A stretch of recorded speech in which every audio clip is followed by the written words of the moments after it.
السلام علیکم ورحمۃ اللہ تعالی وبرکاتہ۔ آج ہم آپ حضرات کے سامنے ایک ایسی ویڈیو لانے والے ہیں جس کی وجہ سے آپ خود اپنا معائنہ کر سکتے ہیں کہ ہمارے جسم میں جو گردوں کی بیماری پیدا ہوتی ہے وہ کن وجوہات کی وجہ سے ہوتی ہے، اس کی کیا علامات ہوتی ہیں۔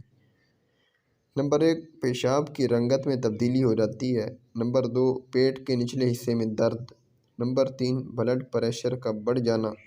نمبر 4، گردے کی بیماری کی وجہ سے منہ کا ذائقہ بھی خراب ہو جاتا ہے۔ جبکہ نمبر 5، جلد کے مسائل۔ نمبر 6، شدید درد میں چلنے پھرنے میں دشواری پیدا ہوتی ہے۔ نمبر 7، دل کی دھڑکن میں خرابی۔ نمبر 8، پاؤں میں سوجن کا آ جانا۔ نمبر 9، کمر میں درد ہوتا ہے جس کی وجہ سے انسان کے گردے میں بیماری ہوتی ہے، اور کمر میں درد ہونا بھی اسی وجہ سے ہوتا ہے کہ انسان کے گردوں میں بیماری ہوتی ہے، گردے خراب ہوتی ہیں جس کی وجہ سے کمر میں درد پڑتا ہے۔ نمبر 10، دل زیادہ خراب ہونے کی وجہ سے قے کا آنا۔